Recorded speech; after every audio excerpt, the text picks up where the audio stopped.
Assalamualaikum warahmatullahi wabarakatuh.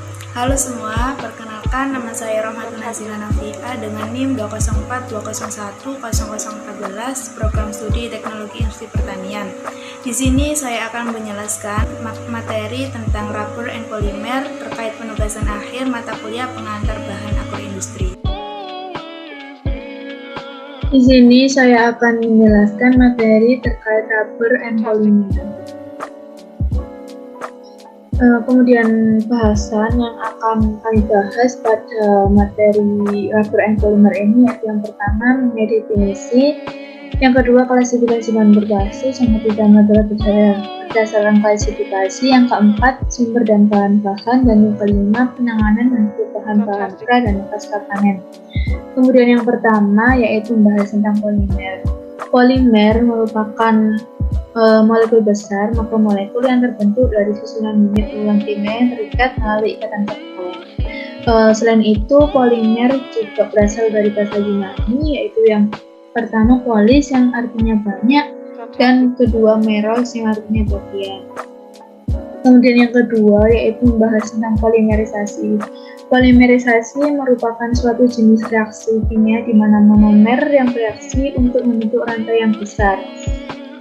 Dua jenis utama dari reaksi polimerisasi ini ada dua, yaitu yang pertama polimerisasi adisi dan polimerisasi kondensasi. Untuk polimerisasi adisi,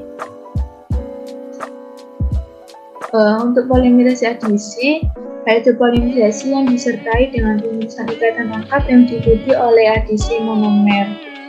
Seperti contoh vinyl klorida kemudian membentuk polivinyl klorida atau PVC.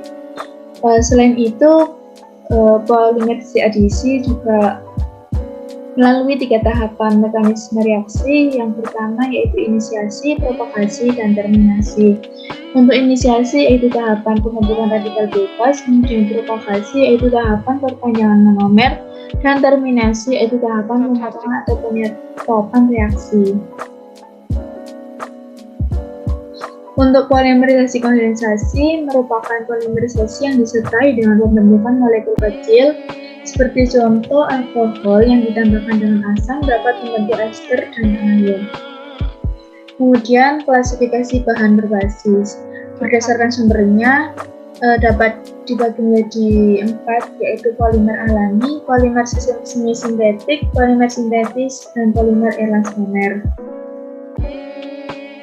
Untuk polimer alami yaitu berbahan yang berasal dari makhluk hidup secara alami. Kemudian polimer semi sintetik, jenis polimernya hasil rekayasa antara polimer alami dan senyawa kimia. Kemudian untuk polimer sintesis berasal dari proses atau jenis polimer yang harus melalui proses polimerisasi monomer. Kemudian untuk polimer elastomer, karet merupakan satu dari berbagai jenis polimer yang memiliki perilaku khusus, ialah mempunyai daerah elastis dan linier.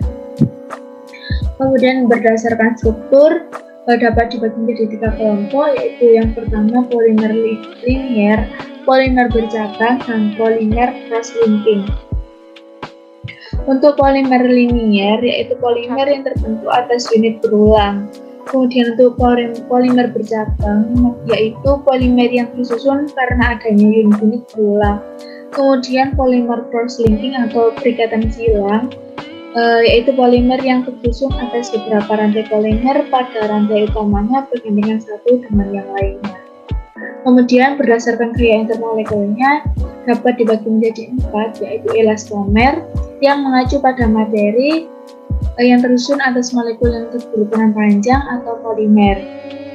Contohnya elastomer adalah karet alam dan karet sintesis, stiren, butadiene, rubber atau SBR, serta karet silikon. Kemudian ada serat, yaitu suatu jenis bahan yang berupa potongan komponen yang membentuk jaringan memanjang yang utuh, seperti contoh serat kapas, serat alam, dan serat kulit jagung. Kemudian juga ada termoplastik yang memiliki karakteristik dapat dikembalikan ke bentuk aslinya melalui proses pemanasan serta mudah diolah dan dibentuk seperti menjadi film.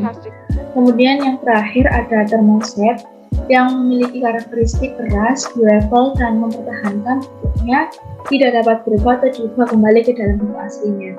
Kemudian berdasarkan monomer dapat dibedakan menjadi dua, yaitu homopolimer dan copolimer. Homopolimer yaitu polimer yang tersusun atas monomer tunggal, seperti contoh pembentukan homopolimer dari polivinilchlorida atau PVC, selulosa, teflon, polistirena, dan lain sebagainya. Kemudian untuk copolimer merupakan polimer yang terdiri atas dua macam atau lebih monomer tak sejenis. Contoh polimer SBS, polimer stirena, butadiena, dan dakron, nilon 66, melamin, dan lain sebagainya. Kemudian konsep pencampuran polimer yang diterapkan pada umumnya melalui dua tahapan, yaitu copolimerisasi dan binding. Untuk copolimerisasi yaitu dilakukan dengan cara mereaksikan polimerisasi dua jenis monomer atau lebih monomer yang berbeda untuk membentuk satu polimer baru. Kemudian untuk blending yaitu pencampuran dua atau lebih bahan monomer tetapi berlangsung secara fisik. Pencampurannya itu sangat gampang sekali dengan polarutan dan polaritas dari polimernya.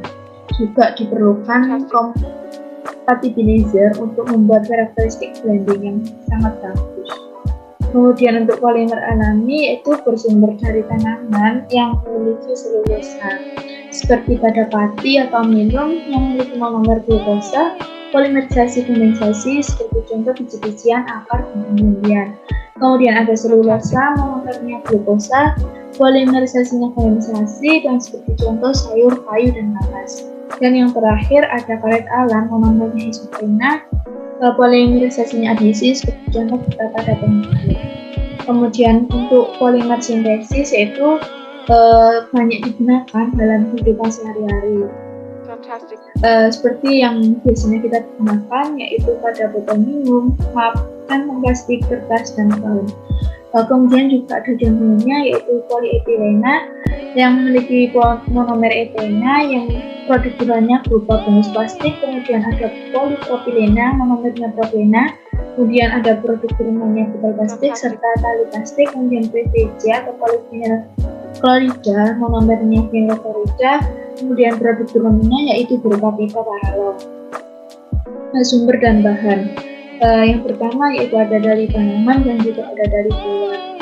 Untuk dari tanamannya yaitu dari karet alam, selulosa, kanji, bentuk samping, kayu, serta buah-buahan.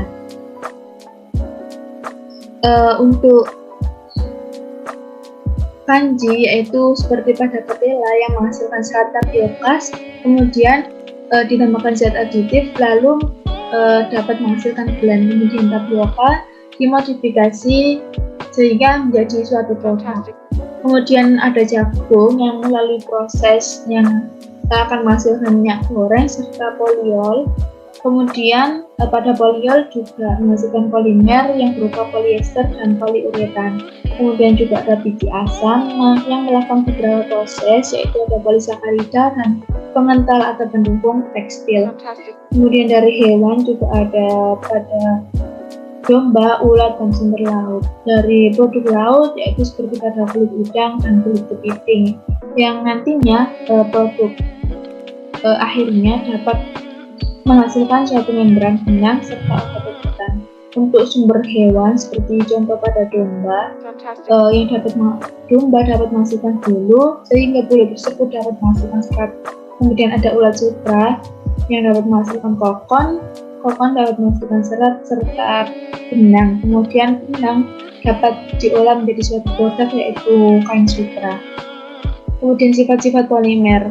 Sifat polimer dapat dikelompokkan menjadi tiga, yaitu ada elastomer, serat, dan plastik.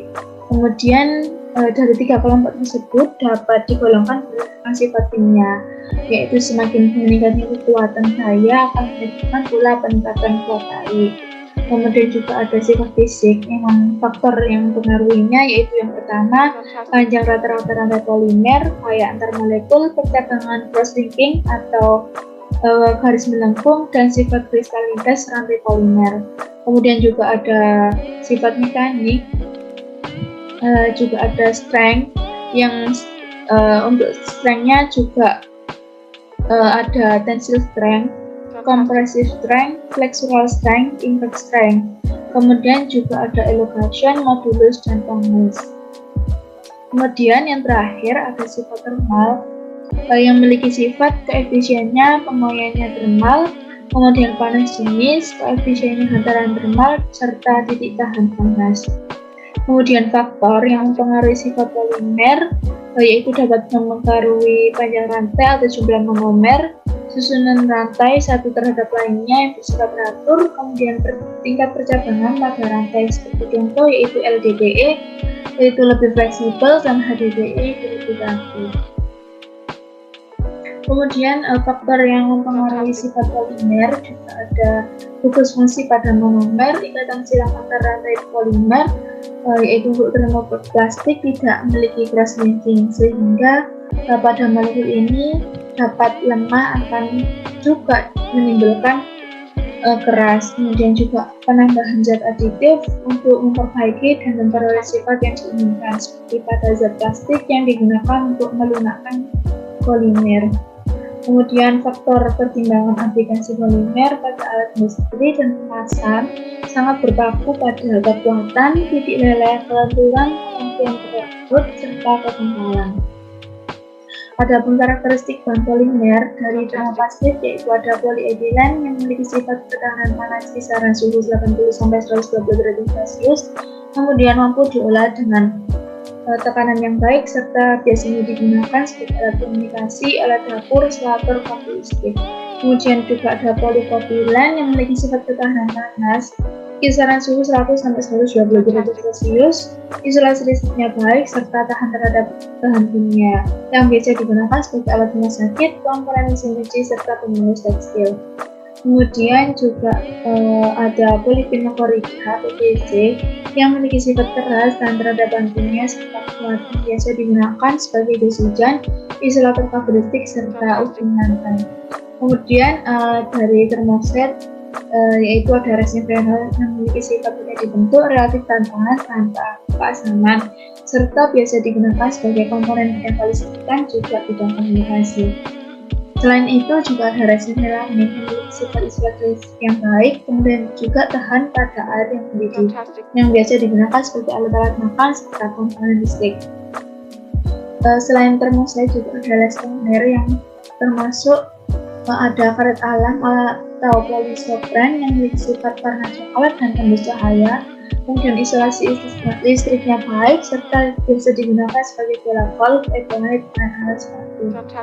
Selain itu juga ada karet butadiene yang memiliki sifat ketahanan panas kisaran suhu 120-150 derajat Celcius juga untuk disuka, yang biasa digunakan sebagai ban mobil, pengemasan tahan panas atau kabel, serta selang. Pada material polimer juga memiliki keunggulan serta kelemahan. Adapun keunggulannya yaitu mempunyai ketahanan yang bagus terhadap korosi, kemudian mudah diproses dan dicetak menjadi berbagai bentuk, serta mudah ditambah aditif, modifier, dan warna. Untuk kelemahannya yaitu rentan panas yang terbatas, bisa rusak, retak, dan berporos dengan mudah terbakar, dan sukar terurai atau non-degradable. Kemudian setelah membahas polimer, kita akan membahas tentang rubber. Rubber atau karet itu merupakan polimer hidrokarbon yang terkandung pada lateks beberapa jenis tumbuhan. Bahan karet ini berasal dari sebuah pohon yaitu Vivia brasiliensis. Untuk rubber atau karet bisa dibedakan menjadi dua, yaitu ada karet sintesis, juga ada karet alam. Untuk karet alam atau natural rubber yang biasa disebut dengan latex merupakan sari dari getah pohon Hevia brasiliensis, Nanomus polyisoprene, C5H8. Kemudian sumber bahan dari karet alam yaitu ada bahan gula karet, termasuk pada latex kebun, set angin, selap tipis, dan lem segar. Untuk karet profesionalnya bisa pada ribbon smoke set, wet grade, Eastern brown grade, dan combo grade. Kemudian juga pada firm rubber, tire rubber, refine rubber, latex pekat, dan block rubber. Kemudian sumber dari karet sintesis, yaitu ada SBR, styrene butadiene rubber yang memiliki ketahanan tipis yang baik. Kemudian ada IR atau isoprene rubber, dan juga ada IIR atau isobutane rubber yang lebih tahan terhadap oksigen dan ozon. Selain itu juga kedap terhadap gas. Kemudian yang terakhir ada NBR atau nitrile butadiene rubber yang tahan terhadap minyak. Kemudian juga ada proses produksi karet. Yang pertama yaitu meletakkan wadah atau drum pada pohon karet. Kemudian drum tersebut diambil untuk dikemas, lalu pada yang terakhir, proses terakhir yaitu pencetakan karet. Kemudian proses pengolahan lateks, ada skemanya, yaitu yang tertera pada gambar ini. Lateks tersebut kemudian dimasukkan pada teki sedimentasi, lalu dimasukkan pada mesin separator atau sentrifug. Kemudian pada mesin separator atau sentrifug bisa dimasukkan pada tangki campur dan calder tank serum. Untuk tangki campur yang nantinya akan masuk pada tangki timbang dan tangki penyimpanan. Untuk calder tank serum dapat melalui proses pengipasan, penggumpalan, sumber, dan bak pengendalian limbah. Pada karet juga memiliki kelebihan serta kelemahan. Untuk kelebihannya yaitu memiliki daya elastis atau daya lemping yang sempurna. Selain itu juga memiliki plastinitas yang baik, tidak mudah panas, serta dapat dibentuk dengan panas yang rendah. Untuk kelemahannya yaitu harganya fluktuatif, kemudian tidak tahan terhadap. Referensi yang dapat saya ambil untuk materi rubber and polymer yaitu sebagai berikut, yang mengambil pada sebuah jurnal-jurnal. Berikut penjelasan materi rubber and polymer dari saya. Kurang lebihnya saya mohon maaf. Wassalamualaikum warahmatullahi wabarakatuh. Fantastic.